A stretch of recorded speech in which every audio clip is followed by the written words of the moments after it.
कर्ण के जीवन और मृत्यु को लेके भी बहुत भ्रांतियां हैं। अगर हम एग्जैक्ट डिटेल महाभारत में देखें ना, तो ऐसे कहा जाता है कि उनका पीरियड बस शुरू हुआ था, मतलब वो 12 वर्ष की रही होंगी, दैट्स इट, जब कर्ण का जन्म हुआ। अब आप सोचिए एक 12 वर्ष की लड़की कि वो बेचारी क्या करे। तो उस समय परिस्थितिवश ऐसी हो गई कि उसने कर्ण को छोड़ दिया। तो कर्ण को गोद लिया राधा और अधिरथ ने, जो स्वयं अंग देश के थे। लोग कहते हैं कि नहीं, बट वो तो सबसे सर्वश्रेष्ठ योद्धा था और उसे तो कोई हरा ही नहीं सकता था। ये पूर्णतः गलत है। दुर्योधन के हर बुरे काम में कर्ण ने सपोर्ट तो किया है, पर और उकसाया है, उसे और एनकरेज किया है, उसे कभी सेटल ही नहीं होने दिया। ये बात भगवत गीता में कृष्ण ने बहुत अच्छे से बताई है। एक तो जब अर्जुन उनसे पूछता है कि अतत केन प्रयुक्तोयम पापम चरति पुरुषः, कि ऐसे कैसे मनुष्य पाप कर देता है, समझ होती है सब कुछ है, फिर क्यों पाप करता है। इसके 99 भाई हैं, शकुनी के पिता, और 99 भाई और शकुनी, इन सबको जेल में डाला हुआ है। तो उनके जो पिता है वो क्या करते हैं, सबका खाना केवल शकुनी को दे देते हैं और फिर जानबूझ के उसके पैर पे मारते हैं ताकि वो लंगड़ा हो जाए शकुनी, और कभी ना भूले कि शकुनी का क्या काम है, रिवेंज लेना। थोड़ा सा दुर्योधन के कैरेक्टर के बारे में बताइए। दुर्योधन का जीवन का एक ही पर्पस था, पांडवों को परेशान करना। तो ऐसा एक देश हमारे आसपास भी है।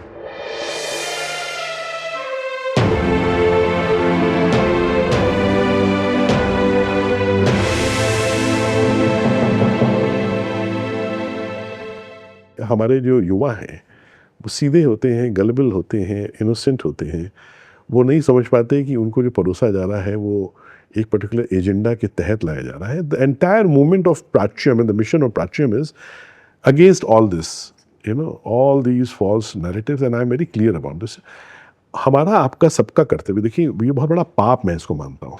पास्ट में जो किया उसको भूल जाइए, पास्ट में किसने क्या किया आई डोंट केयर। आज का युग अलग है। अब पास्ट में तो कानून भी नहीं था, अब पास्ट में तो कॉन्स्टिट्यूशन में नहीं था, पास्ट में तो अलग व्यवस्था थी, अलग राष्ट्रतंत्र था, उसकी बात छोड़ दीजिए। अब पास्ट में तो मोहम्मद के ऊपर भी इतने खुलेआम किताब लिखी गई है, वो किताब आज पढ़ लेंगे लोग तो उनको यथार्थ पता चलेगा। पास्ट की बात नहीं कर रहे हैं, आज के वर्तमान युग में हर युग का एक बोध होना चाहिए।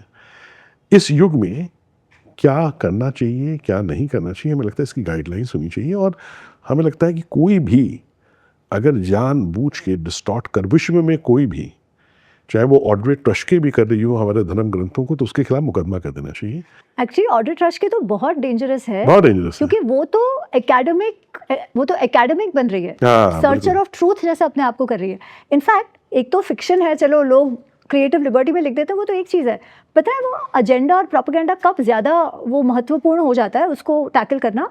मैंने देखा है प्रवीण जी, कॉलेजेस में है ना, कॉलेजेस में अगर वो IKS ले रहे हैं या फेमिनिस्ट स्टडीज़ लिख रहे हैं, तो उसमें वो लोग अगर महाभारत से सीखना चाहे तो वो पैलेस ऑफ इल्यूजन्स पे प्रोजेक्ट्स लिख रहे हैं और पेपर लिख रहे हैं। ठीक है, तो मैंने एक जगह मैंने कहा आप क्या कर रहे हो, आपको महाभारत के समय का अगर फेमिनिज्म या विमेन्स रोल समझना है तो आप महाभारत पढ़ो ना, आप फिक्शन से कैसे उसे ले सकते हो। तो you are talking about role of women in Mahabharat, और उसके लिए आपका पेपर पैलेस ऑफ इल्यूजन से आ रहा है। आपका पेपर अगर सोशल हायरार्की भी अगर आपको समझनी है तो आप मृत्युंजय पढ़ रहे हो, ये क्या है। और ये आप कॉलेज में एकेडमिकली कर रहे हो, मतलब ये क्या है। ये तो आप फिर इनको आप फिर ये केवल फिक्शन नहीं रहे हैं, फिर तो आप इसको एकेडमिक्स मान रहे हो, फिर तो आप कह रहे हो this is absolutely valid version of इतिहास, राइट। इस लेवल पे तो क्लैरिटी आनी चाहिए।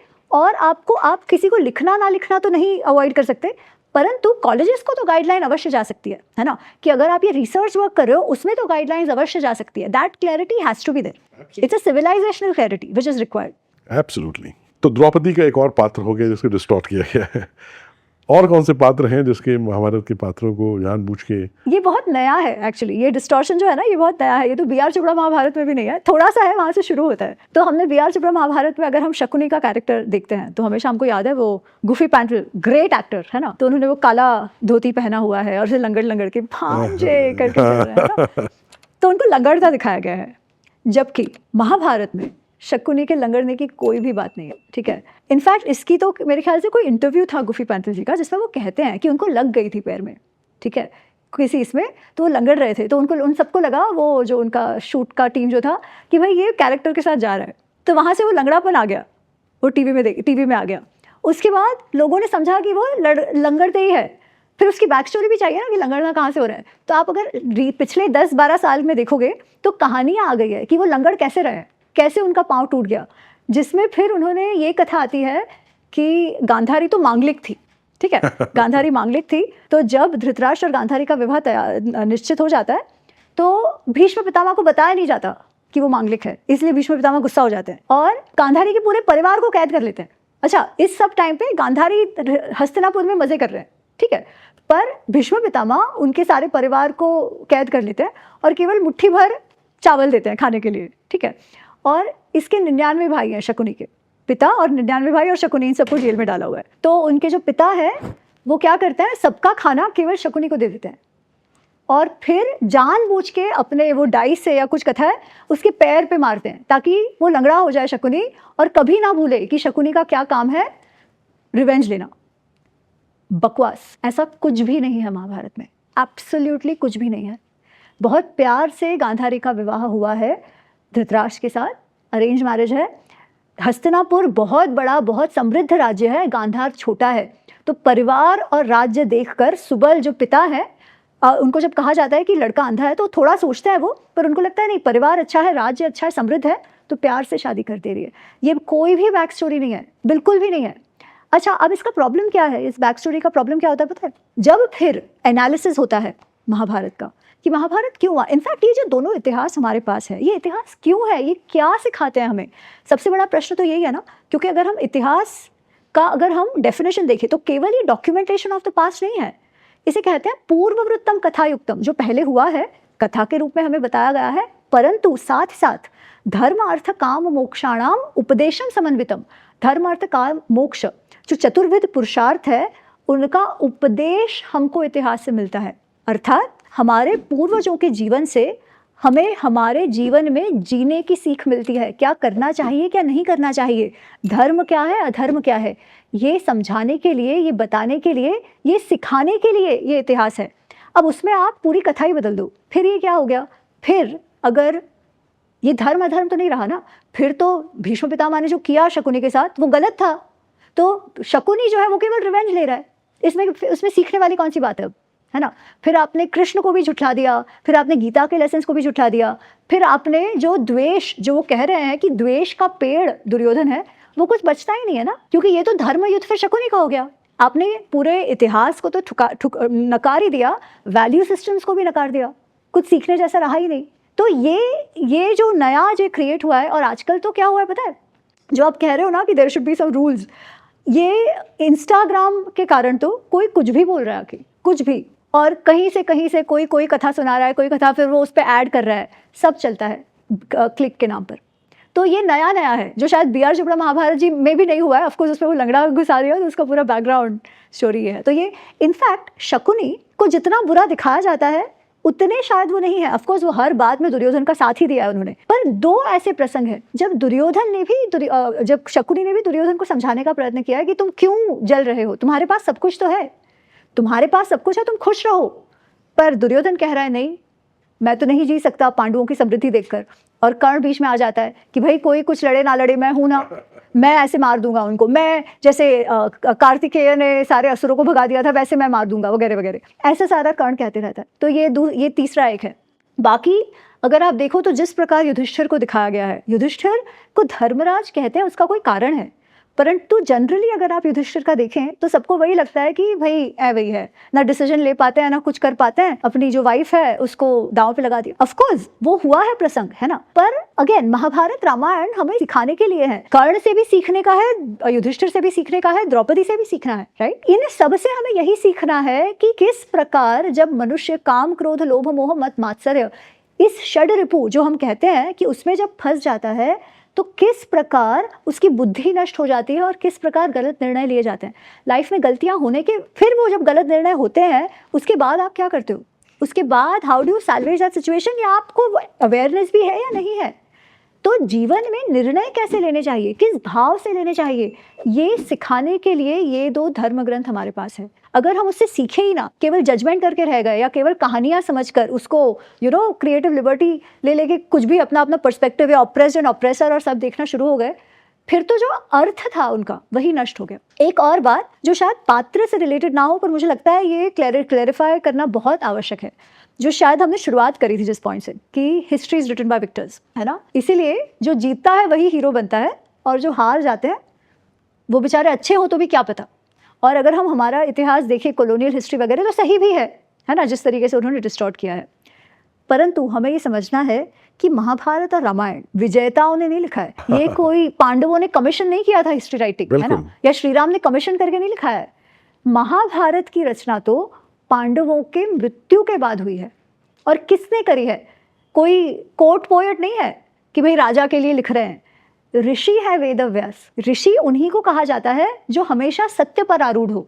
पर उससे भी बड़ी बात, वेदव्यास कौन है? वेदव्यास पांडु, धृतराष्ट्र और विदुर के पिता हैं। उन्हीं के लहू से इन तीनों का जन्म हुआ है। उस अनुसार पांडव और कौरव उनके बच्चे हैं, मतलब वेदव्यास जी उनके दादा है वैसे देखा जाए तो, है ना। तो वो अपने बच्चों की कहानी बता रहे हैं, अपने परिवार की बात बता रहे हैं वैसे देखा जाए तो वो एक वर्सेस दूसरे, इसमें पक्षपात क्यों करेंगे? क्योंकि वो ऋषि है, उनका उद्देश्य ही है हम तक इतिहास को जितना सत्य हो उतना पहुंचाना, ताकि हम उससे सीख पाए। ये क्लैरिटी हमें अगर रहेगी ना, तो हम इन टेक्स्ट को अप्रोच ही ज़्यादा अच्छे से कर पाएंगे, हमारे लिए, औरों के लिए नहीं, हमारे स्वयं के लिए। ब्यूटीफुल, बहुत अच्छे से आपने बताया। इससे पहले हम आगे बढ़े, हम आपका एक संक्षिप्त परिचय आपके शब्दों में जानना चाहेंगे। तो अब तो वैसे तो पहले मैं कंसल्टिंग में रही हूँ, 15 वर्ष मैंने बिजनेस कंसल्टिंग, स्ट्रैटेजी, उस सब में काम करा हुआ है। और अब कुछ वर्षों से, 5-6 वर्षों से आई वुड से कृष्ण की कृपा रही है, और कृष्ण ने निमित्त बनाया है इतिहास पर, महाभारत रामायण पर, गीता पर, योग सूत्र पर, भारतीय IKS जिसे कहते हैं, उसमें काम करने का अवसर मिल रहा है। तो अब 4 पुस्तकें आ गई हैं। 2 महाभारत पर है, महाभारत अनरावेल्ड 1 और 2, रामायण अनरावेल्ड, और जो नई पुस्तक आई है why are we this way, a guide to Hindu shastras. वैसे ही बच्चों की भी पुस्तकें आई है, और ये सारा ना एक जो कई बार लाइफ में प्लान नहीं करते, वो हो जाता है, तो ये बस हो गया है, इसलिए मैं कहती हूँ कृष्ण का है, कृष्ण करवा रहा है। तो 4 बच्चों की पुस्तकें भी अभी आ गई है। लोगों का प्रतिसाद बहुत अच्छा रहा है, बहुत प्यार मिला है।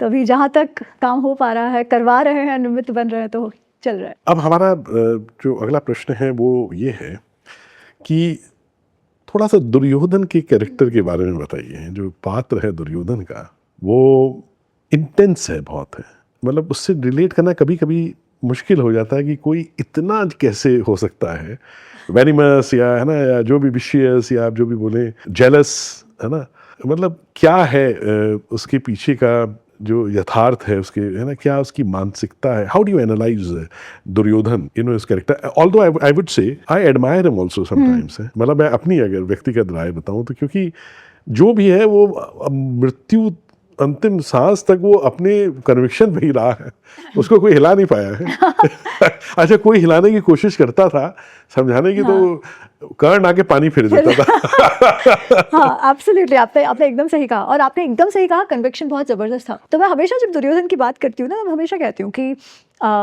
दुर्योधन, अर्जुन जो है, अर्जुन को धर्म संकट हो गया कि ये मेरा परिवार है, एक तरफ मेरा परिवार है, कुटुंब धर्म है, एक तरफ मेरा राज धर्म है, मुझे क्या करना चाहिए। भीष्म पितामह को धर्म संकट है, युधिष्ठिर को धर्म संकट है, सबको धर्म संकट है, दुर्योधन को कभी नहीं है ना? क्योंकि धर्म संकट कब होता है? जब आप आपके बियॉन्ड जाकर किसी और के बारे में सोच सको, है ना, और आपको लगता है कि ये भी मेरा कर्तव्य है, ये भी कर्तव्य है, कौन सा कर्तव्य करूं। पर जिसको ये है कि भाई और कोई मैटर ही नहीं करता, केवल मैं मैटर करता हूँ, मेरे लिए जो सही है वो सही, मेरे लिए जो सही नहीं है वो नहीं, वो क्लैरिटी है ना लाइफ में कि मेरे सिवाय कोई भी नहीं, तो धर्म संकट ही नहीं है। जो चरम सीमा ऑफ स्वार्थ जिसे आप कहो, वो भाव है। और वो भाव कहाँ से आ रहा है? वही है कि वो, और इसीलिए वो जो इंटेंस जेलसी, जो मात्सर्य भाव है पांडवों के लिए, वो भी वहीं से आ रहा है। क्योंकि वैसे देखा जाए, है ना, तो दुर्योधन को किस बात की कमी थी? अच्छा परिवार था, पावर था, फिर तो हस्तिनापुर भी उससे मिल गया था, राइट? मित्र थे अच्छे वृद्ध जो बड़े लोग थे, जो भी उसे सही सलाह दे रहे थे, परिवार अच्छा था, बच्चे थे, अच्छा, ऐसा कुछ भी नहीं था। आप जो कहो ना, जो आइडियल, जिसको जीवन में सब कुछ मिल गया, वैसा उसका जीवन है। कुछ भी ऐसा नहीं है जो उसे नहीं मिला है। फिर भी उसने ऐसा कार्य किया कि ना ही उसका स्वयं का विनाश हुआ, पर उसके साथ साथ उसके पूरे परिवार का, बच्चों का, पौत्र का, उसके साथ साथ जिन्होंने भी उसका साथ दिया, सबका विनाश हो गया। क्यों? बस वही, वो मात्सर्य और अहंकार। और मैं जब दुर्योधन के बारे में सोचती हूँ ना, तो मुझे एक देश याद आता है। क्योंकि दुर्योधन का जीवन का एक ही पर्पस था, पांडवों को परेशान करना। फिर खुद की परेशान हो तो कोई बात नहीं है, बट पांडवों के पास कुछ नहीं आ जाना चाहिए, है ना, उनको परेशान होते रहना चाहिए। तो ऐसा एक देश हमारे आसपास भी है जो शायद हम सेम टाइम पे इंडिपेंडेंट हुए, कजन्स है, कजिन्स है, एक ही माता के पुत्र एक ही माता के पुत्र है। उनके पास तो अगर आप फाइनेंशियली देखें तो वो हमसे आगे थे, पाकिस्तान हमसे आगे था, पैसा लिया हमसे 64 करोड़ है जी, सपोर्ट ज्यादा था, अमेरिका का, वेस्टर्न पावर्स का सपोर्ट भी उनके साथ ज्यादा था, लोग कम थे, हम उनसे एकदम अलग थे, है ना। हमारे पास, हमारे यहाँ गरीबी ज्यादा थी, पैसे कम थे, लोगों का जो एक्सटर्नल पावर्स थे उनका सपोर्ट नहीं था, पॉलिटिशियंस खराब थे। फिर भी पाकिस्तान की आइडेंटिटी क्या है? भारत को परेशान करना, है ना। उसका पूरा मोटिवेशन ही, लाइफ का, एग्जिस्टेंस का मोटिवेशन ही भारत को परेशान करना है। दुर्योधन का भी वही था। अगर वो अपना जो एडवांटेज है उसे पकड़ के रखते, अपने लोगों के लिए काम करते, एजुकेशन के लिए काम करके, इंफ्रास्ट्रक्चर पे काम करते, इंडस्ट्रीज लगाते, तो शायद आज पाकिस्तान हमसे ज्यादा आगे होता। परंतु उसे क्या करना था? भारत के टुकड़े करने हैं, भारत को 100 वो वूंड से मारना है ना। वो जो ऑब्सेशन है ना, वो केवल लोगों तक सीमित नहीं है, इंस्टीट्यूशंस में भी आ जाते हैं। तो एक्चुअली दुर्योधन उसी का प्रतीक है, उस ऑब्सेशन का प्रतीक है। और वो जब ऑब्सेशन होता है तो मनुष्य का विनाश ही होता है। ये बात भगवत गीता में कृष्ण ने बहुत अच्छे से बताई है। कृष्ण को एक्चुअली 2 जगह है जहां पर वो बताते हैं। एक तो जब अर्जुन उनसे पूछता है कि अथक केन प्रयुक्तोयम पापम चरति पुरुषः, कि ऐसे कैसे मनुष्य पाप कर देता है, समझ होती है, सब कुछ है, फिर क्यों पाप करता है? और कृष्ण कहते हैं काम एष क्रोध एष रजोगुण समुद्भव, और काम क्रोध में वो काम क्रोध लोभ मोह मद मात्सर्य है, सब कुछ आ जाता है। वो कहते हैं कि ये जो भाव है काम क्रोध लोभ मोह मद मात्सर्य के, वो आपकी बुद्धि पर जैसे आवरण कर देती है, और जो क्या सही है क्या गलत है ये आप समझ ही नहीं पाते। और जब बुद्धि का नाश हो जाता है फिर तो आपका पतन होना निश्चित ही है। और जैसे मनुष्य को जब कोई मदद करने जाता है, उसके साथ होता है, तो उसका भी विनाश ही होगा, एज सिंपल एज दैट। तो ये है दुर्योधन। तो हैंस प्रूव कि ये पाकिस्तानी दुर्योधन के वंशज है। एकदम वंशज तो पता नहीं, पर दुर्योधन की कैरेक्टर पक्का है, डीएनए वही है। बहुत आपने सही कहा, मतलब ये आपने बड़ी अच्छी बात बताई है, मतलब I never thought about it, it is so true. क्योंकि इनका पूरा अस्तित्व इसी पे आधारित है कि कैसे भारत को परेशान करें, भारत के लोगों को मारें, आतंकवाद फैलाएं, हिंसा करें, है ना। देखो मतलब, और आपको लगता है भाई क्या है, आपका जियो ना, हम तो हमारा कर रहे हैं, हम तो हमारा देख रहे हैं, और अधर्मी है, अधर्म के साथ है, एग्जैक्टली, ये भी है। और कृष्ण भी इनके साथ नहीं है, कृष्ण तो कहाँ से उनके साथ होंगे, वो तो हो ही नहीं सकते जी। तो यही रीजन है इनकी सफरिंग का। ये कहानी जो है पाकिस्तानियों को सुनानी चाहिए। तो ये दुर्योधन का जो बात है ना, वो अद्भुत है, लेकिन पूरा जीवन उसका इसी में रहा है कि कैसे वो पांडवों का अहित कर दे, अंतिम सांस तक है। अच्छा, उसको अगर कोई रोक सकता था तो वो कौन था? उसको केवल एक मनुष्य रोक सकता था, उसके पिता धृतराष्ट्र उसे रोक सकते थे। परंतु कहीं ना कहीं दुर्योधन उनके स्वयं की मंशा और एम्बिशन का प्रतीक था, इसलिए ना ही उन्होंने उसे रोका। जबकि धृतराष्ट्र को भी सबने कहा कि भाई तुम्हारे बेटे को संभालो, तुम्हारे बेटे को संभालो, उसे कंट्रोल करो, उस पर क्या बोलते हैं कि कंट्रोल डालो, है ना, ऐसा मत करने दो। एक ही मनुष्य है जो युद्ध रोक सकता था, धृतराष्ट्र। वो तो राजा थे ना, वो कहते नहीं होगा तो नहीं होता। तो दुर्योधन का जो कैरेक्टर है, उसको वो बनाने में सबसे बड़ा हाथ उसके स्वयं के पिता का है। देखिए कृष्ण भी समझाने गए उसको, लेकिन माना नहीं। बल्कि उनको बंदी बनाना चाहा। तो कई बार लोग कहते हैं कि अरे कृष्ण ने अर्जुन को तो ज्ञान दिया, अर्जुन को ज्ञान दिया, उससे अच्छा तो दुर्योधन को दे देते तो युद्ध ही नहीं होता। मैं कहती हूँ दिया तो था, गए थे, ज्ञान भी दिया था, सब कुछ हुआ था, पर कृष्ण के कहने से थोड़ी ना कुछ होता है। आफ्टर ऑल भगवान जो है, अगर हम जिस भगवान के अस्तित्व को मानते भी हैं तो वो केवल गाइड करते हैं। युद्ध तो हमें ही लड़ना है, निर्णय तो हमें ही लेना है ना। तो पांडवों के साथ कृष्ण इसलिए नहीं थे क्योंकि उनको पांडव पसंद थे, पांडवों के साथ कृष्ण इसलिए थे क्योंकि पांडवों ने कृष्ण को चुना, पांडवों ने कृष्ण का सुना, इसलिए कृष्ण उनके साथ थे। दुर्योधन को भी सुनाने तो गए थे, समझाने तो गए थे। जब आपकी बुद्धि समझने को ही तैयार हो तो आप क्या करो। अच्छा, कर्ण के जीवन और मृत्यु को लेके भी बहुत भ्रांतियां हैं, थोड़ा उसको स्पष्ट करेंगे। उस कर्ण का जो जन्म है ना, वो तो हम जानते हैं कि कुंती जो है वो कन्या थी। अगर हम एग्जैक्ट डिटेल महाभारत में देखें ना, तो ऐसे कहा जाता है कि उनका पीरियड बस शुरू हुआ था, मतलब वो 12 वर्ष की रही होंगी, दैट्स इट, ठीक है, जब कर्ण का जन्म हुआ। अब आप सोचिए, एक 12 वर्ष की लड़की जो अपने माता पिता के साथ नहीं रह रही है, वो जिनके घर रह रही थी कुंती भोज, वो भी उसके फॉस्टर पिता थे ना, दत्तक लिया हुआ था उन्होंने भी उसे। तो उसके मन में हमेशा ये था कि मेरे कारण उनका बुरा ना लगे, मेरे कारण उनको नीचे ना देखना पड़े वगैरह वगैरह। तो वो बहुत डर गई। और वो इतनी छोटी सी लड़की का आप क्या कहोगे, मतलब 12 साल के बच्चों को तो आज भी हम लोग पनिश नहीं करते है ना, क्योंकि वो बेचारी क्या करे। तो उस समय परिस्थितिवश ऐसी हो गई कि उसने कर्ण को छोड़ दिया। अब कर्ण को जो छोड़ा तो कर्ण को गोद लिया राधा और अधिरथ ने, जो स्वयं अंग देश के थे। और अधिरथ, जैसे मैंने पहले भी कहा, वो सारथी रह चुके हैं हस्तिनापुर में, तो वो मित्र भी बहुत अच्छे थे धृतराष्ट्र के।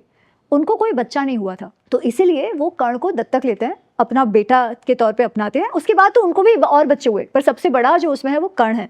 और बहुत ही प्यार से कर्ण का उछेर हुआ है, कर्ण का जो पालन पोषण हुआ है वो बहुत प्यार से हुआ है। क्योंकि उनकी ऐसे कहते हैं कि राधा, उनकी जो माँ है, उन्होंने जब कर्ण को देखा तो वो उसके स्वयं का बेटा तो नहीं है, पर वो कर्ण को देखकर, वो जो बच्चा जिसका पहले नाम तो उन्होंने वसुसेन रखा था, उसे देखकर उनमें इतना ममता का उभार, क्या कहते हैं कि वो इतना ममता उनमें उभर आई कि ऐसे कहते हैं उनको दूध निकल आया। दूध तभी निकलता है जब आप एक्चुअली प्रेग्नेंट हो, राइट। पर ये उतना भाव उनका है, तो इतने प्यार से बड़ा हुआ है। तो लोग जो कहते हैं ना कि अरे कर्ण के साथ तो अन्याय हो गया, बेचारे को प्यार भी नहीं मिला, नहीं, कर्ण को बहुत प्यार मिला है, माँ का प्यार, जो शायद उस समय जिस परिस्थिति में कुंती थी ना दे पाती, पर अधिरथ और राधा ने दिया, इतना प्यार उसे दिया। फिर जब बड़े होते हैं तब ऑफकोर्स वो द्रोणाचार्य का शिष्य था, जो सब हमने देखा। तो क्या उसके क्षत्रिय वाले संस्कार हुए थे? अगर कुंती के पास रहा होता तो हम जानते नहीं है क्या है, क्योंकि विवाह के पहले हुआ था, राइट। तो हाँ, कदाचित क्षत्रिय परिवार में बड़ा होता, सब कुछ होता, तो जो क्षत्रिय वाले संस्कार थे वो नहीं थे। पर उसका अर्थ क्या परेशानी हुआ है क्या? उसका अर्थ क्या अन्याय ही हुआ है क्या? नहीं, राइट। उसके बाद दुर्योधन से मित्रता हो जाती है। मित्रता कहाँ होती है? द्रोणाचार्य के गुरुकुल में। हमने ये देखा है कि वो जो मैदान में जब सारे जो युवराज थे वो अपनी कला दिखा रहे थे, उस समय कर्ण आता है और तब फ्रेंडशिप होती है, नहीं, पहले से फ्रेंडशिप हो चुकी है। और फिर दुर्योधन जो है उसे अंग देश का राजा बना देता है। अब अंग देश का राजा क्यों बनाता है? क्योंकि स्वयं कर्ण और उसका परिवार अंग देश से है। अंग देश सूतों का देश था, और अंग देश इनका वो फ्यूडिशरी क्या बोलते हैं कि जो आपको टैक्स देते हैं ना, उस प्रकार का अंग देश था हस्तिनापुर के लिए। तो it was a vassal state for Hastinapur. फिर तो हमने देखा है कि दुर्योधन के हर बुरे काम में कर्ण ने केवल सपोर्ट नहीं किया है, कर्ण ने उसे और सपोर्ट तो किया है, पर और उकसाया है, उसे और एनकरेज किया है, उसे कभी सेटल ही नहीं होने दिया। ये सब हमने देखा। फिर युद्ध का समय आता है। फिर युद्ध जब होता है, अच्छा, लोग कहते हैं कि नहीं, बट वो तो सबसे सर्वश्रेष्ठ योद्धा था और उसे तो कोई हरा ही नहीं सकता था। ये पूर्णतः गलत है। कितने सारे एपिसोड्स ऐसे हुए हैं जहाँ कर्ण हार गया है। कवच कुंडल था तभी भी हार गया है। एक तो द्रौपदी के स्वयंवर के समय ही, जब अर्जुन जो ब्राह्मण वेश में है द्रौपदी को जीत कर ले जा रहा है, तब सारे जो राजा है ना वो बहुत गुस्सा हो जाते हैं कि ये ब्राह्मण कैसे लेकर जा रहा है, उसको तो बुलाया भी नहीं था, हम लोग अतिथि हैं, हमको बुलाया था। तो वो अर्जुन और भीम जो दोनों ही ब्राह्मण वेश में, उनके साथ लड़ाई करने लगते हैं और दोनों जन ये सारे राजाओं को रोककर हरा देते हैं, जिसमें दुर्योधन और कर्ण भी है, ठीक है, और द्रौपदी को लेकर चले जाते हैं। और उसमें भी तो जब विराट नरेश पे मैं वहीं आ रही हूँ, पर उसके पहले तो गंधर्व युद्ध हुआ। गंधर्व युद्ध तो बंदी बना लिया था। गंधर्व युद्ध में गंधर्वों का और ये कौरवों का जब वो आमना सामना हो जाता है, तब कर्ण तो भाग जाता है। हाँ, कर्ण भाग जाता है क्योंकि उसे लगा है बहुत शरीर पे, ठीक है, वो झेल नहीं पाता है, जो अटैक है गंधर्वों का वो झेल नहीं पाता है। दुर्योधन को बना लिया जाता है और कर्ण भाग जाता है। वो आके कहता है कि अरे मुझे तो लग रहा था मैं मर जाऊंगा अगर मैं वहां खड़ा रहा, तो इसलिए मैं चला गया था। जबकि दुर्योधन तो फिर भी लड़ रहा है और दुर्योधन को बंदी बना लिया जाता है। अब दुर्योधन को छुड़वाने पांडव आते हैं, तो अर्जुन, भीम, सहदेव और नकुल, वो लोग गंधर्वों से लड़कर छुड़वाते हैं दुर्योधन को, जब कर्ण जो है वो भाग गया है। आप सोचो, गंधर्वों के सामने भी वो नहीं टिक पाया। उस समय तो उसके पास कवच कुंडल थे, उस समय तो कोई कहे कि अरे उसके पास तो कवच कुंडल नहीं थे, या कोई कहे अर्जुन तो कृष्ण के कारण जीत जाता, उस समय तो कुछ नहीं था, फिर भी वो हारा, गंधर्वों से भी हारा, जिनको पांडवों ने हराया। अच्छा, उसके बाद विराट युद्ध जो हुआ है, विराट युद्ध में अर्जुन अकेला है, ना उसके साथ कृष्ण है, ना ही वो ध्वजा उसकी है, कुछ नहीं है। अकेले अर्जुन ने पूरी कौरव सेना को हरा दिया, पूरे के पूरी कौरव सेना, जिसमें द्रोणाचार्य, भीष्म पितामह, कर्ण, दुर्योधन, दुशासन, शकुनी सब लोग थे। कोई कंपैरिजन ही नहीं है अर्जुन और कर्ण के बीच। उन लोगों को डाउट हो गया था, लेकिन ये हाँ, फिर तो समझ आ गया था, क्योंकि उस समय तो फिर इसने जो बिगुल बजाई ना, तब फिर सबको समझ आ गया कि अर्जुन ही है। और आई थिंक वो अज्ञातवास भी खत्म हो गया था। हाँ, तो इनफैक्ट ये चर्चा युद्ध शुरू होने के पहले ही होती है, क्योंकि जो द्रोणाचार्य वो तो समझ गए हैं कि अर्जुन ही है, वो तो समझ गए थे। फिर दुर्योधन बहुत खुश होता है।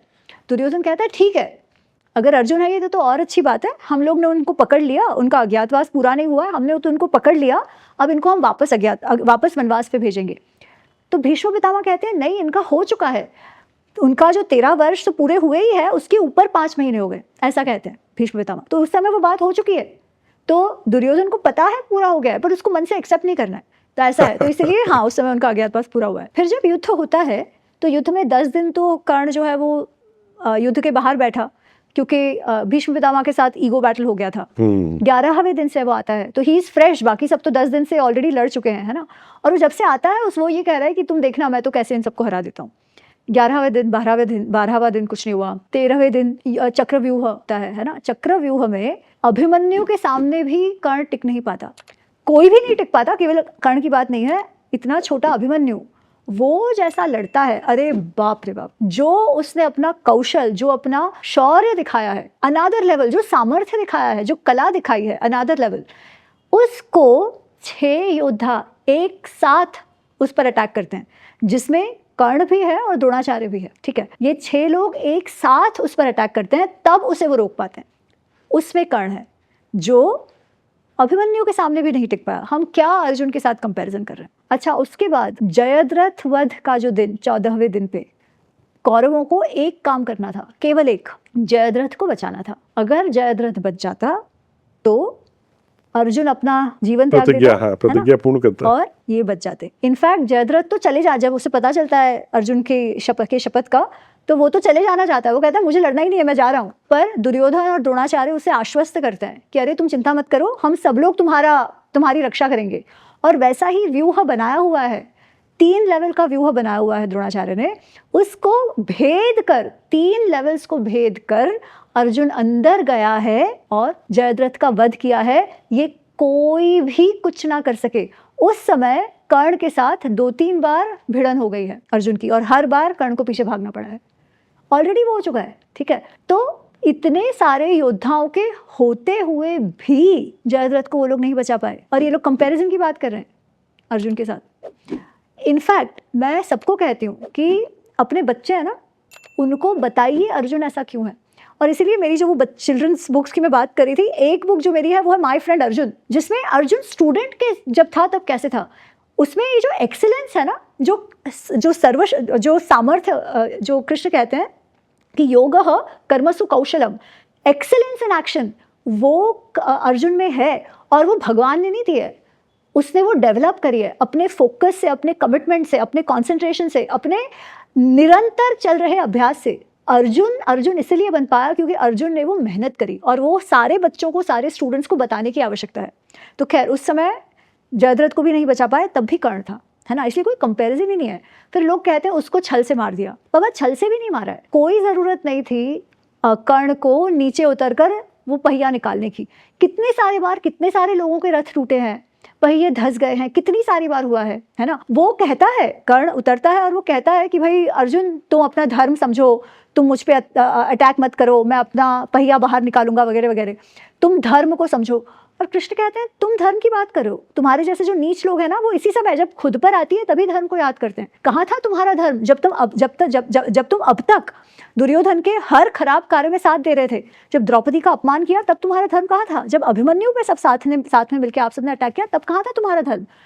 तो कृष्ण एकदम सबक सिखाते हैं उसे, और अर्जुन को बोलते हैं तुम लड़ो। कर्ण लड़ता है, ठीक है, ऐसे कोई छोड़ दिया और वहां खड़ा हो गया ऐसा नहीं है, उसे मालूम है वो लड़ता है। और वो नीचे भी इसलिए उतरा है क्योंकि वो जो परशुराम जी ने उसे दिव्यास्त्र सिखाया था, भार्गवास्त्र, वो उसे याद ही नहीं आ रहा है, क्योंकि वो मंत्र भूल गया है। तो he is trying to buy time, इसीलिए वो नीचे उतरा है। और नीचे उतर के तो अर्जुन ने तो कितनी सारी बार लड़ाई करी है सबसे, फिर भी वो वापस निकालने जा रहा है। जयन ही न्यू कि अभी वो कुछ नहीं कर सकता। तो इट वॉज नॉट अ छल। जब तुमको मालूम है कि भाई उन्होंने ऑलरेडी तुमको कह दिया है सावधान, तुम मत निकालो, वो तुम लड़ो, तब भी तुम करने जा रहे हो, तो फिर क्या है? पर जब आपको मालूम है आप कुछ कर ही नहीं पाओगे, यू आर डन, उसे समझ आ गया है, दैट्स व्हेन ही स्किल्ड। बिल्कुल, वो तो ही वाज बाइंग टाइम, क्योंकि वो श्राप भगवान परशुराम का वो तुरंत उस समय काम किया, लागू हो गया, लागू हो गया, और उसको याद ही नहीं आ रहा था। तो वो एक्चुअली वो कहता है ना, वो टेंशन में आ गया उसके कारण, and he was like how do I avoid this, ऐसी सिचुएशन उसकी हो गई थी। अच्छा, लोग कहते हैं पर कृष्ण ने बहुत ही तारीफ करी है, प्रशंसा करी है कर्ण की, कि वो बहुत अच्छा योद्धा था, मैं भी उसे नहीं हरा सकता। अरे अर्जुन ने स्वयं कितनी सारी बार हराया, जब कवच कुंडल था तभी भी, है ना। तो कृष्ण तो जानबूझकर, आपने आपको आपके एनिमी को कभी अंडर एस्टिमेट नहीं करना चाहिए, राइट। कृष्ण ने सबकी उतनी तारीफ की है, कृष्ण ने दुर्योधन की भी उतनी तारीफ की है, क्योंकि आप कभी भी आपके ओपोनेंट को आपको कम नहीं आंकना चाहिए। You have to be prepared for your opponent to be the best so that you can give your best, वो भाव है। पर लोग कहते हैं नहीं, कृष्ण ने एक सेंटेंस पर बोल दिया मतलब कर्ण अच्छा हो गया। अरे तो कृष्ण ने उनको, कृष्ण स्वयं कह रहे हैं कि तुम अधर्मी हो, तुमने अधर्म का साथ दिया, उसका क्या? तो उस बात को क्यों आप नहीं ले रहे, राइट। तो कृष्ण के वो एक लाइन कहने से कोई वो अच्छा नहीं हो जाता। क्या वो अच्छा वॉरियर था? हाँ। क्या वो सर्वश्रेष्ठ था? नहीं। और कृष्ण तो स्वयं समझाने गए थे उसको। करेक्ट। तो मैं ये कह रहा था कि कृष्ण स्वयं समझाने गए, कृष्ण ने कर्ण को बताया कि तुम कुंती पुत्र हो, अब तो समझ जाओ, कम से कम अब तो आ जाओ इस तरफ, लेकिन वो माना नहीं। तब भी उसने अधर्म का साथ नहीं छोड़ा। A quick pause. Every story we create at Prachyam is born from deep passion for Bharatiya culture and heritage. To help us continue this Anushthan, please be a part of this. Subscribe to this truly Bharatiya OTT at www.prachyam.com or scan this QR code of prachyam.org to donate for this cause. Your support helps us keep this cultural journey alive. Be a part of this dharmic resurgence. Every drop counts. Now, back to your experience. Jai Shri Ram. Absolutely. In fact, उसको ये बात पहले से पता थी। ये कृष्ण के कहने पर उसे नहीं मालूम था। कृष्ण को तो वो, जब कृष्ण कह रहे हैं, वो कहते हैं मुझे पता है। और ऐसा ये मेरा मानना है कि उसके पिता जो सूर्य हैं, जिन्होंने ऑलरेडी उसे बताया था ना कि इंद्र तुम्हारे पास लेने आने वाले हैं, तो ऑलरेडी सूर्यदेव ने बताया हुआ था कर्ण को, वो जानता था वो कुंती पुत्र है, ठीक है। अच्छा, केवल उतना नहीं, जब कृष्ण बताते हैं उसे कि तुम कुंती पुत्र हो, वो साथ में ये भी कहते हैं तुम ध्यान रखना इसमें विजय तो पांडवों का होगा। कर्ण कहता है मैं जानता हूँ ये जो सारे निमित्त मुझे दिख रहे हैं, जिस प्रकार मैं जो सारी चीजें देख रहा हूँ, मुझे पूर्ण विश्वास है पांडवों का ही जीत होगी, पर अब तो युद्ध होके रहेगा। अरे भाई साहब, तुम्हारा उद्देश्य क्या है लाइफ में? अगर तुम बहुत अच्छे मित्र हो तो क्या तुम्हारे मित्र का जीवित रहना, उसका अच्छा जीवन, वो तुम्हारे लिए महत्वपूर्ण नहीं है क्या? जब तुम जानते हो तो क्यों उकसा रहे हो अपने मित्र को? जब तुम जानते हो वो हारने वाला है, तो ये क्या है? ये तो मतलब तुम अपने अहम के लिए लड़ रहे हो, क्योंकि तुम भी जितना वो पांडवों से द्वेष रखता है उतना तुम अर्जुन से मात्सर्य रखते हो, इसलिए तुम्हें लड़ना ही लड़ना है। अच्छा, फिर वो कहता है कि तुम पांडवों को, कृष्ण कहता है कि तुम पांडवों को मत कहना, नहीं तो वो लड़ेंगे नहीं। तो मतलब तुम चाहते क्या हो? तुम चाहते ही हो ना ये युद्ध हो। बिल्कुल वही तुम चाहते तो तुम दुर्योधन को समझा सकते थे, तुम चाहते तो तुम उनके बीच संधि करा सकते थे, पर तुमने नहीं किया, तुमने प्रयत्न भी नहीं किया। तो अमित जी, क्या रीजन है कि कर्ण को इतना महिमा मंडित किया गया है? वही है ना, हम सबको विक्टिम होना बहुत अच्छा लगता है। आप देखिए, विक्टिमहुड इज वेरी कंटेजियस। हमको ये लगता है कि हमारे साथ अगर लाइफ में कुछ बुरा हो रहा है या हम जो चाहते हैं वो नहीं हो रहा है, उसमें हमारी तो कोई गलती नहीं है, गलती किसी और की है। जो महिमा मंडन कर्ण का हो रहा है वो वही है ना, कि उसका नुकसान या उसका पतन क्यों हुआ? किसी और के कारण नहीं, मतलब उसके स्वयं के कारण नहीं। कर्ण का पतन हुआ उसकी जाति के कारण, है ना। कर्ण का पतन क्यों हुआ? क्योंकि लोगों ने उसके साथ अत्याचार किया।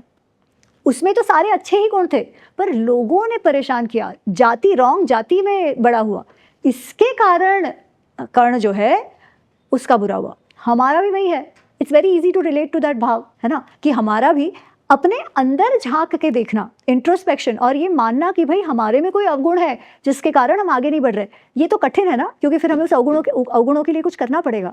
पर अगर हम ये माने कि औरों के कारण, तो करे भी कुछ नहीं और फिर भी अच्छा फील करे।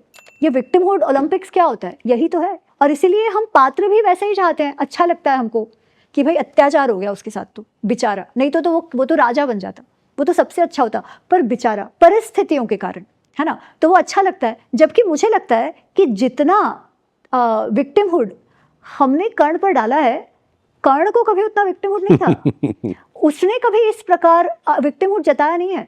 उसे केवल अर्जुन से द्वेष था और वो भी चाहता था युद्ध हो, इसलिए वो दुर्योधन का साथ देता था। ये जो बेचारापन हमने इम्पोज किया है कर्ण पे, वो तो कर्ण को भी नहीं था, पर यही है, वो ह्यूमन टेंडेंसी है। बिल्कुल, वो तो कभी इस विक्टिमहुड में खुद नहीं जिया है, उसको खुद ही नहीं मालूम था कि मैं विक्टिम हूँ, जितना लोगों ने उसके ऊपर आरोपित कर दिया। मेरे ख्याल से महाभारत के समय किसी को नहीं मालूम था कि सूतों के साथ इतना अत्याचार होता था, जो आज हम मान रहे हैं, राइट।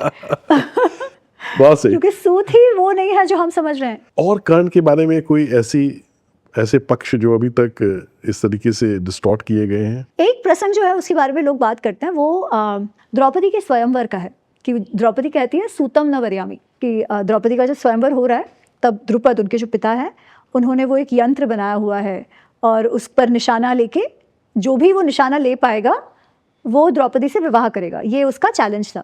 तो हमने टीवी में भी देखा है और लोग भी कहते हैं कि कर्ण ने तो धनुष उठा लिया था अच्छे से और फिर भी द्रौपदी ने कहा सूतम न वरयामी, मैं इस सूत से विवाह नहीं करूंगी। इसीलिए कर्ण जो है वो भाग ना ले सका और उसका बहुत अपमान हो गया। इसलिए जब वो वस्त्रहरण वाला एपिसोड हुआ है और इतना अपमान कर्ण ने द्रौपदी का किया है, वो जायज़ है, वो वैलिड है, क्योंकि द्रौपदी ने कहा सूत से शादी नहीं करूंगी और उससे उसका अपमान हो गया। अब ये प्रसंग जो है ना ये बहुत इंटरेस्टिंग है, क्योंकि जो क्रिटिकल एडिशन जो हम कहते हैं बोरी भंडारकर ओरिएंटल का क्रिटिकल एडिशन, उसमें तो ये प्रसंग है ही नहीं, ठीक है। उसमें तो कर्ण के तैयार होकर रेडी होकर वो मारने का की बात ही नहीं है। अगर हम कुंभकोणम एडिशन देखते हैं तो उसमें ऐसे दिखाया गया है कि उसने प्रयत्न किया और वो नहीं कर पाया, ठीक है, कि उसने प्रयत्न किया और नहीं कर पाया। वो द्रौपदी का सूतम न वरयामी वाली बात ही नहीं है, मतलब कुंभकोणम में भी नहीं है, ना ही जो क्रिटिकल एडिशन है उसमें है। गीता प्रेस का जो महाभारत वर्जन हम देखते हैं उसमें ये बात है कि द्रौपदी कहती है सूतम न वरयामी, परंतु उसमें भी ना उसको उस बात को मार्क करके नीचे जो अनुवादक है उन्होंने एक नोट दिया हुआ है और वो नोट बहुत महत्वपूर्ण है। वो कहते हैं कि ये प्रसंग प्रक्षिप्त लगता है। क्यों लगता है प्रक्षिप्त? क्योंकि जब अर्जुन उठता है, ब्राह्मणों में से उठता है वो, क्योंकि कोई क्षत्रिय नहीं कर पाए हैं, है ना, कोई क्षत्रिय धनुष पर प्रत्यंचा भी नहीं चढ़ा पाए हैं, इसलिए फिर वो उठता है ब्राह्मण साइड से और वो आता है। तो जब अर्जुन आ रहा है तो लोग कह रहे हैं अरे जो काम दुर्योधन, कर्ण, जो शल्य जो भी है उन्होंने किसी ने नहीं किया, वो ये ब्राह्मण का बेटा क्या करेगा, ठीक है, ऐसा वो कह रहे हैं। पहले इवन गीता प्रेस में ही आता है, फिर ये प्रसंग आता है कि कर्ण उठ के आता है और द्रौपदी कहती है सूतम न वरयामी। उसके बाद भी जब अर्जुन ने कर दिया है और द्रौपदी को जीत लिया है तब फिर से ये बात आती है कि सब लोग कह रहे हैं अरे जो कर्ण और दुर्योधन और ये सब नहीं कर पाए वो ये ब्राह्मण के लड़के ने कर दिया, ये तो कितनी आश्चर्य की बात है। तो गीता प्रेस में जहाँ है ये प्रसंग, ये लिखा हुआ है सूतम न वरयामी, स्वयं अनुवादक ही कह रहे हैं कि ये शायद प्रक्षिप्त होगा, क्योंकि उस प्रसंग का बाद में कहीं पर भी कहा नहीं गया है। इनफैक्ट जब द्रौपदी को लेकर आ गए हैं वो जो कुम्हार के झोपड़े में ये सारे पांडव रह रहे हैं, तब फिर द्रुपद और धृष्टद्युम्न आते हैं, है ना, और धृष्टद्युम्न जब आते हैं तो परिचय की बात होती है कि भाई आप हैं कौन।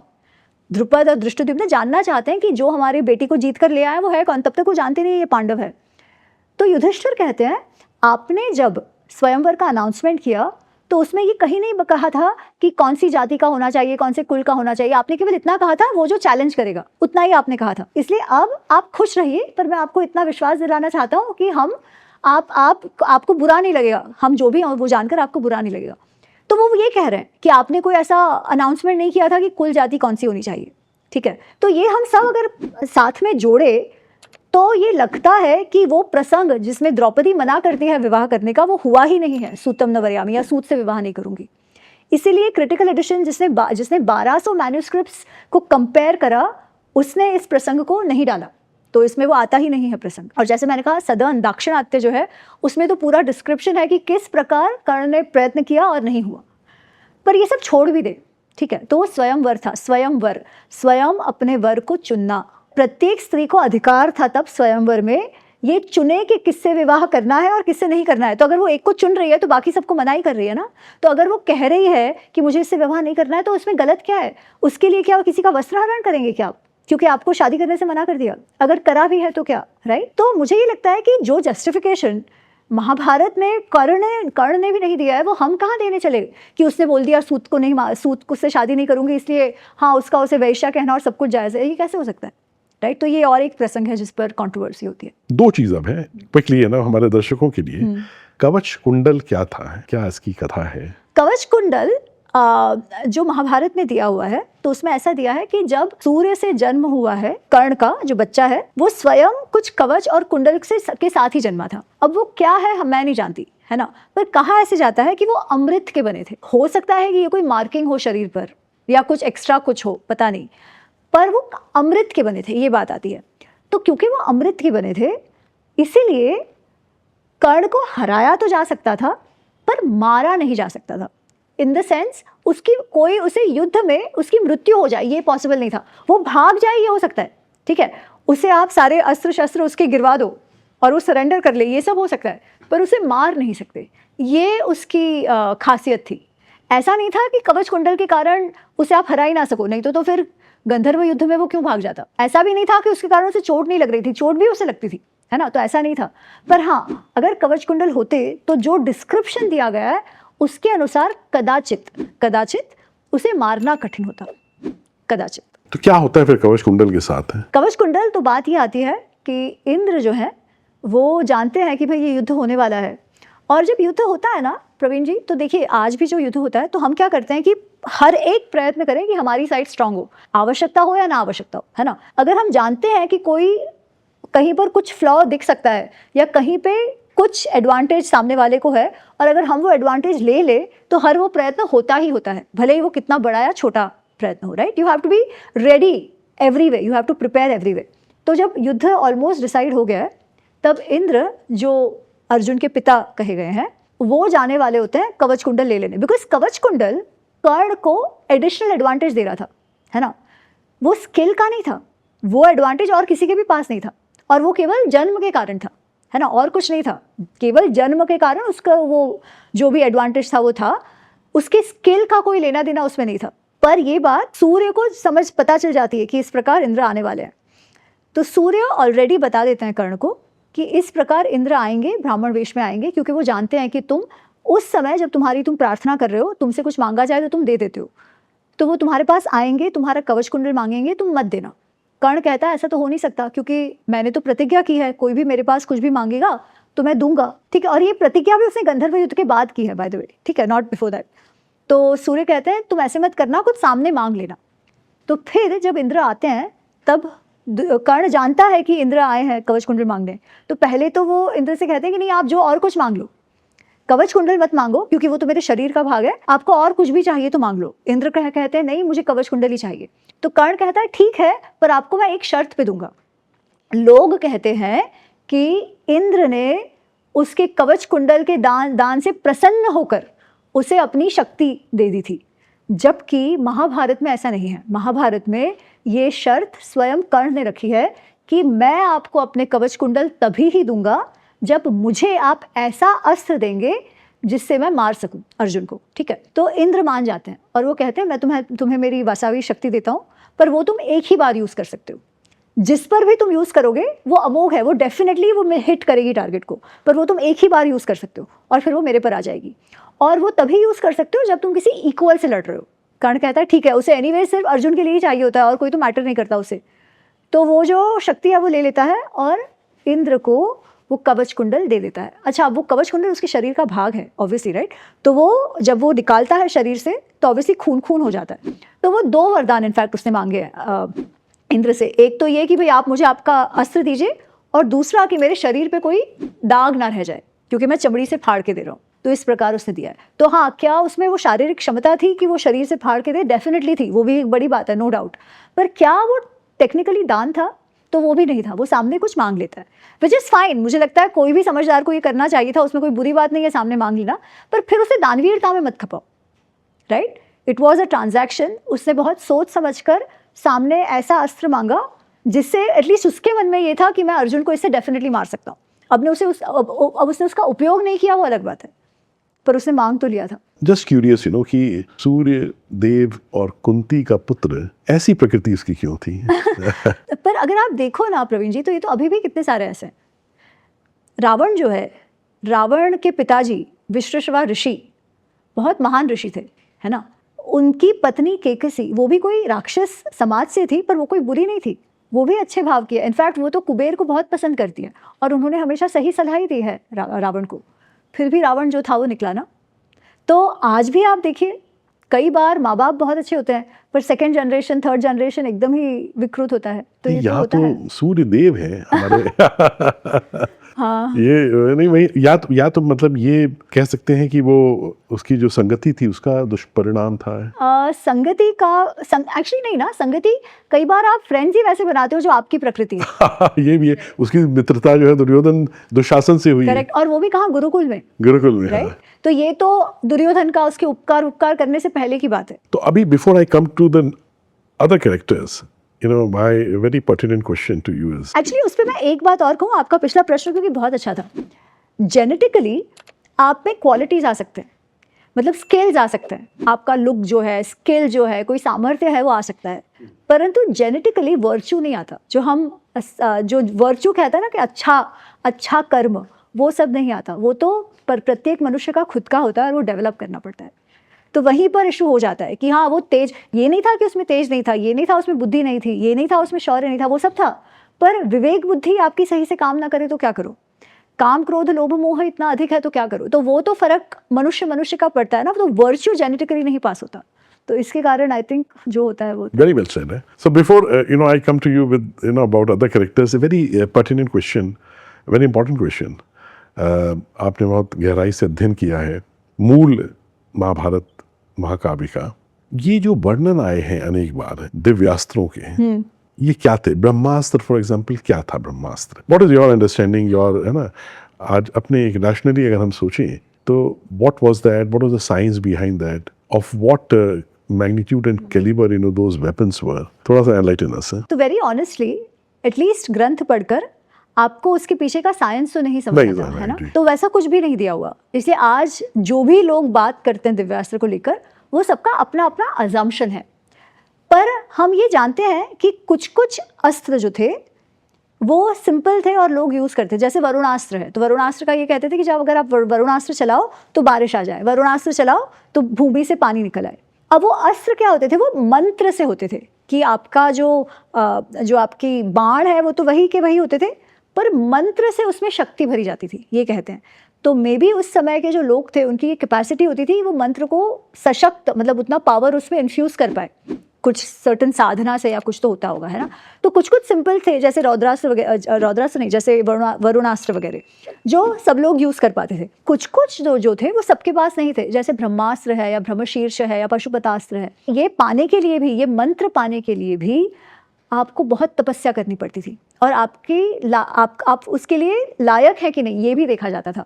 और ये साथ साथ में कहा जाता था कि किसी साधारण मनुष्य पर आपको ये चलाने भी नहीं है। तो जब पशुपति अस्त्र अर्जुन को देते हैं शिवजी, तो इस कंडीशन से देते हैं कि तुमको ये किसी साधारण शत्रु पे नहीं चलाना है, अगर कोई अमानवीय शत्रु है तो ही चलाना है, अगर कोई ऐसे एकदम एक्सट्रीम सिचुएशन आ जाती है तो ही चलाना है, अगर आप उसके बिना चला दो तो आप ही का नुकसान होगा, ऐसा वो कहते हैं। ब्रह्मास्त्र के पावर का एक डिस्क्रिप्शन जो हमें मिलता है वो ये है, जब अंत में वो अश्वत्थामा वाला पूरी जो कथा है ना, अश्वत्थामा वाली जो कथा है, अश्वत्थामा ने ये पहले तो पांडवों के बच्चों को सबको मार दिया युद्ध के बाहर, उनके कैंप में सारे जो पांचाल है उन सबको मार दिया, और फिर वो भाग जाता है। तब जब पांडव और कृष्ण उसके पास जाते हैं तो वो उन पर ब्रह्मास्त्र चला देता है। जब वो ब्रह्मास्त्र चला देता है तो उसे काटने के लिए अर्जुन भी ब्रह्मास्त्र चलाता है। अब जब अर्जुन ब्रह्मास्त्र चलाता है तो उस समय वेदव्यास जी उन दोनों को रोकते हैं और कहते हैं तुम्हारे अस्त्र वापस बुला लो, क्योंकि अगर यहाँ पे ब्रह्मास्त्र चला और वो दोनों ब्रह्मास्त्र टकरा गए एक दूसरे से, तो इस धरती पे या उस जगह पे, उस क्षेत्र में 12 वर्ष तक बारिश नहीं होगी, मतलब वो दुकाल आ जाएगा, वहाँ पर फैमिन हो जाएगा, ऐसी है। तो मतलब ऑब्वियसली उसका एनवायरनमेंट पे कुछ असर हो रहा है ना, आपके जो बरसात का जो पूरा इकोलॉजिकल साइकिल है वो ध्वस्त हो रहा है, ऐसा कुछ तो भी हो रहा है। तो इससे हम पता लगा सकते हैं कि कुछ कुछ ये जो अस्त्र थे ये कितने ज़्यादा शक्तिशाली थे, पर उसमें मंत्र की शक्ति तो डेफिनेटली एक भाग था, इतना हम कह सकते हैं। तो और पात्रों की अगर बात करें, अगर अर्जुन जो है बहुत महान योद्धा थे और भीम भी थे, तो आपको क्या लगता है भीम और अर्जुन में कौन श्रेष्ठतम महानायक थे? दोनों ही थे। अर्जुन के बारे में लोग बात करते हैं, भीम के बारे में इतनी बात नहीं करते हैं जी। भीम की हम जब बात करते हैं एज ए योद्धा तो हम केवल उनको गदा युद्ध ही समझते हैं, जबकि ऐसा नहीं है। भीम धनुष बाण भी उतना ही अच्छा चलाते थे। ऑफकोर्स सबका अपना अपना एक प्राइम वेपन होता है, वैसे भीम का गदा था जिसमें वो सर्वश्रेष्ठ थे, परंतु ऐसा नहीं था कि उनको धनुष बाण नहीं आता था। कितने सारे जो 18 दिन का जो युद्ध हुआ है कुरुक्षेत्र का, उसमें वो गदा से भी लड़े और उन्होंने धनुष बाण का भी प्रयोग किया हुआ है। इनफैक्ट ये बात सबके लिए लागू होती है, सभी को अलग अलग वेपन्स यूज करना आता था। और भीम की एक जो खासियत अगर हम कहें तो ये थी कि भीम ने एक बार निर्णय कर लिया कि एक बार निर्णय हो गया कि युद्ध करना है, फिर उनको कभी 2 बार सोचना नहीं पड़ता था कि अरे भाई इनको मैं कैसे मारूं, ये तो मेरे दादाजी हैं, ऐसा उनको कभी नहीं हुआ। वेरी क्लियर, धर्म निश्चित डिसाइड हो गया, अब युद्ध करना है। अच्छा, उसका अर्थ ऐसा भी नहीं है कि वो केवल युद्ध ही हर समय चाहते हैं। जब संधि वार्ता चल रही है और जब फाइनली ये हुआ कि दुर्योधन मान ही नहीं रहा है, तो युधिष्ठिर ने कृष्ण से कहा कि कृष्ण एक बार आप दूत बनकर जाइए, और कृष्ण मान गए जाने के लिए। तो उनके जो सभागार है वहाँ सब एकत्रित हुए हैं कि सबका क्या मंतव्य है कि किस प्रकार बात करनी चाहिए संधि के लिए। तो युधिष्ठिर अर्जुन ये तो कह रहे हैं कि हाँ पहले आप देखिए शांति से बात हो जाए तो अच्छा है। युधिष्ठिर ने तो यहाँ तक कहा है कि अगर वो 5 गांव ही हमें दे देते हैं तो भी ठीक है, 5 गांव हमें दे दें, हमारी आजीविका चलती रहे, इंद्रप्रस्थ रखना है रख लो, एटलीस्ट परिवार में शांति रहे।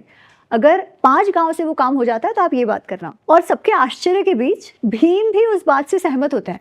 भीम कहते हैं कृष्ण से कि भी कृष्णा आप सबसे पहले शांति का ही प्रयत्न करना, शांति अगर होती है तो युद्ध नहीं करेंगे, अगर वो सही से मान जाते हैं तो तब कृष्ण कहते हैं अरे ये क्या हो गया, मतलब तुम ऐसे कैसे कह रहे हो, क्या हो गया, तुम डर गए क्या? और भीम कहता है नहीं मैं डरा नहीं हूँ, आप जानते हैं मैं तो युद्ध के लिए हमेशा तैयार रहता हूँ, परंतु मैं ये भी समझ रहा हूँ कि कितना विनाश हो सकता है जब परिवार में युद्ध हो, तो इसलिए मैं चाहता हूँ कि अगर वो अच्छे से मान जाते हैं और पहले शांति होती है तो उसी का प्रयत्न करना चाहिए। तो ये भाव भी उनमें है। तो दिस इज भीम। बट मेरे ख्याल से जितना विनाश उन्होंने किया है, एक्चुअली विनाश भीष्म, द्रोणाचार्य, भीम, अर्जुन, इन सब ने एक जैसा विनाश किया है, रोज हजारों की संख्या में लोगों को मारा है। पर in the case of Bhim 100 के 100 कौरवों को, 100 के 100 कौरवों को, जो कौरव के साइड थे, दुर्योधन के जो भाई और सारे जिनकी बात हो जाती है, सबको भीम ने ही मारा। और अपनी प्रतिज्ञा को अंत तक भूले नहीं वो। प्रतिज्ञा एब्सोल्युटली दुशासन, इनफैक्ट जब दुशासन का वो छाती फाड़ते हैं, तो जो हमने बात करी थी कि द्रौपदी को के केशों को लहू से धोने की बात नहीं है, परंतु दुशासन की छाती फाड़ के लहू निकालने की बात तो है, जो उन्होंने स्वयं प्रतिज्ञा करी थी उस बात की, जो वस्त्रहरण का जो प्रसंग हुआ था उसमें, तो वो तो उन्होंने निभाया ही है, तो वो उन्होंने किया है। और सेम जो दुर्योधन का जो जांघ तोड़ने की उन्होंने बात करी थी, वो भी उन्होंने मतलब वो भी बात उन्होंने पूरी करी है। दुर्योधन की जांघ को ऐसा तोड़ा है कि वो कभी उठ ही नहीं पाया फिर। और इस बात से गांधारी बहुत दुखी हैं। एक तो उनको लग रहा है कि काश भीम एक बच्चा छोड़ देता, एक मेरे लिए कोई कौरव छोड़ देता, पर ये तो कैसे होगा ना, युद्ध में तो जो भी युद्ध में है वो मरेंगे ही, तो उस पर तो कोई क्या कहे। फिर वो कहती हैं कि तुमने ये जो जिस प्रकार दुशासन का लहू पिया वो मुझे अच्छा नहीं लगा, कोई भी मनुष्य ऐसा नहीं करेगा, ये तो एकदम राक्षसी कार्य तुमने किया है। तो भीम कहता है कि माँ आप जानती हैं मेरी प्रतिज्ञा थी, फिर भी मैं आपको इतना आश्वासन देता हूँ कि मैंने उसका लहू पिया नहीं है, केवल मुंह से लगाया है, क्योंकि मेरी प्रतिज्ञा थी। फिर गांधारी कहती है पर तुमने दुर्योधन को तो अन्याय से मारा, ठीक नहीं था, जो गदायुद्ध के जो रूल्स होते हैं उसके अनुसार कमर से नीचे नहीं मारना चाहिए, पर तुमने अन्याय किया, तुमने अधर्म किया, वो बात तुमने सही नहीं करी। तब भी फिर भीम कहते हैं गांधारी माँ से कि आप जानती हैं कि मेरी प्रतिज्ञा थी, और दुर्योधन भी जानता था। इनफैक्ट यही बात बलराम जी को कृष्ण ने समझाई थी कि जब बलराम गुस्सा होते हैं कि भाई ये क्या करा भीम ने, इस बिल्कुल सही नहीं, और वो अपने हल से मारने जा रहे थे भीम को, तब कृष्ण भी समझाते हैं। और वही बात भीम ने भी गांधारी माँ से कही कि जब दुर्योधन ने इतनी अश्लील हरकत करी थी कि अपनी भाभी को वो अपनी जांघ दिखा रहा है कि तुम यहाँ के बैठ जाओ, उस समय पूरी सभा के सामने, दुर्योधन के सामने, उसके सुनते हुए मैंने ये प्रतिज्ञा की थी कि मैं उसकी वो जांघ तोड़ूंगा। अब वो जांघ तो मुझे तोड़नी थी, और जांघ मैं युद्ध में नहीं तो कब तोड़ता, तो मुझे मेरी प्रतिज्ञा तो पूरी करनी थी। ये बात दुर्योधन जानता था, तो ये अधर्म कैसे हुआ? ऑफकोर्स गांधारी माँ के पास कुछ शब्द उस समय नहीं थे, वो तो एक माँ की स्थिति तो आप समझ सकते हैं कि बेचारी उन्होंने सब कुछ अपना खो दिया। पर खैर, तो ये प्रसंग आता है जब वो समझाते हैं गांधारी माँ को कि उन्होंने जो किया वो कैसे किया और क्यों किया। थोड़ा सा उनके बल के बारे में बताइए, जो इतना उनके अंदर बल था, पराक्रम था, कैसे प्राप्त हुआ और कितना था, क्या स्केल क्या था है? तो जो उनके जन्म की बात आती है, वो बल तो तभी से दिखना शुरू हो जाता है। जैसे हम जानते हैं कि पांडवों का जो जन्म है वो नियोग द्वारा हुआ है, पांडु द्वारा नहीं हुआ है। पर पांडु चाहते थे कि इनफैक्ट कैसे देव को या मनुष्य पुरुष को बुलाया जाए जिससे वो जो हम अभी बात कर रहे थे ना कि जेनेटिक कैपेबिलिटीज आती हैं। अगर जन्म आपका जो जीन्स है वो कैपेबिलिटी अगर आपके पिताजी में हो तो बच्चे में भी आती है, ये हम बात कर रहे थे। तो वही बात है कि नियोग के लिए ऐसा किसे बुलाया जाए कि वो गुण जो है वो बच्चे में आए। तो पहले तो वो कहते हैं धर्मराज को बुलाओ। क्यों? क्योंकि जो सबसे बड़ा बेटा होगा वो राजा बनेगा, और जो राजा बनेगा उसमें वो समझ होनी बहुत आवश्यक है, वो डिसिप्लिन होना बहुत आवश्यक है, इसलिए धर्मराज को बुलाओ। धर्मराज से वो युधिष्ठिर का जन्म हुआ है। फिर वो कहते हैं केवल धर्म से आप प्रजा का पालन नहीं कर सकते, आप राजधर्म नहीं निभा सकते। धर्म निभाने के लिए आपको बल की भी आवश्यकता है ना। तो ऐसा पुत्र मुझे चाहिए जो बल में जिसका कोई कंपैरिजन ना हो, जो अनन्य बल वाला हो।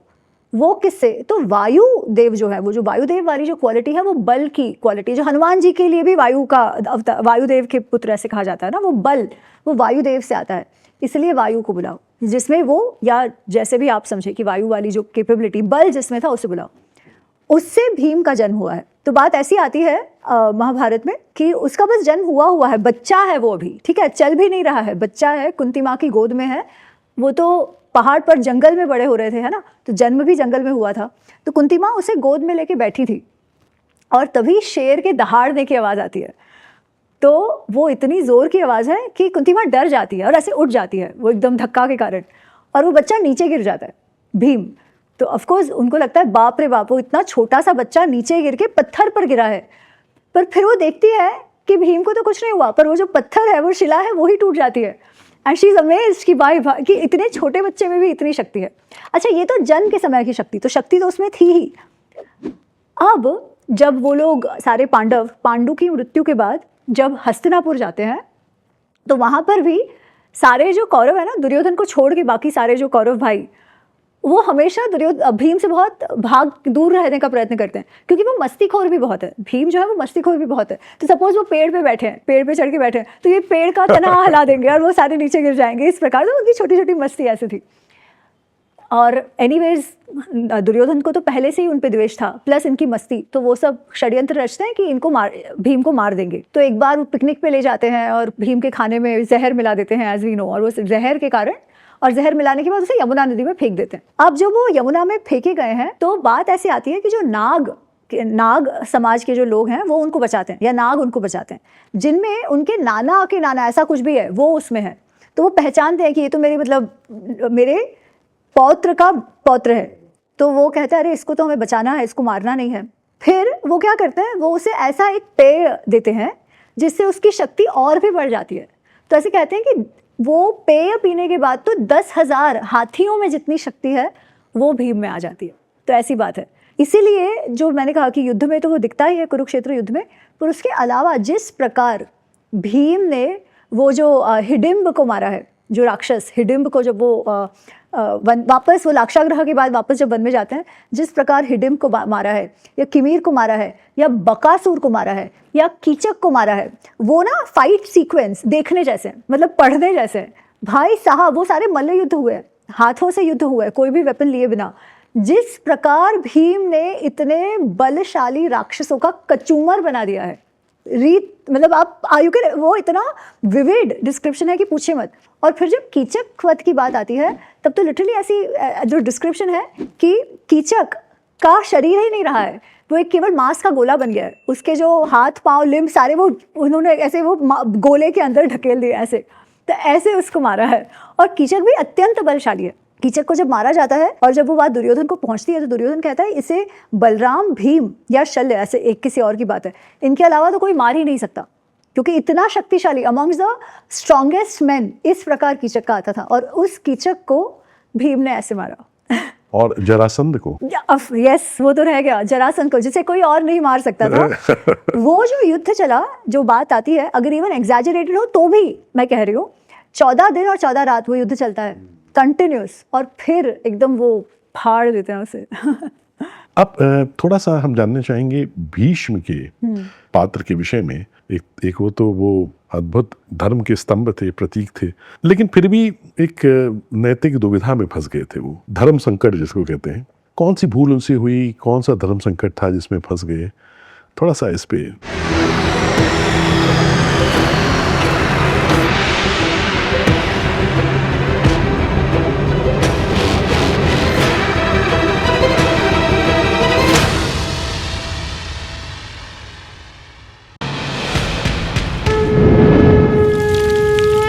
From the timeless Vedas to the valiant warriors, from the wisdom of the rishis to the dreams of a new Bharat, our civilization has never stopped inspiring the world. Prachyam, the world's first Indic OTT, brings the glory of Bharat to the world. 400 plus films and series. From history to heritage, from devotion to discovery, every story is an offering to our eternal civilization. From G20 to Tokyo, the world is witnessing the voice of Bharat rise again. बहुत बड़ी सनातन की सेवा हो रही है, ज्ञान का पुनरुद्धारण का कार्य है। Prachyam is doing an amazing job. 60 साल में हमने जो खोया वो वापस लाने का काम कर रहा है। आपका ये प्रयत्न ईश्वर की आराधना ही है। Your contribution is not a donation. It is an ahuti in this Mahayagya of the Indic Renaissance.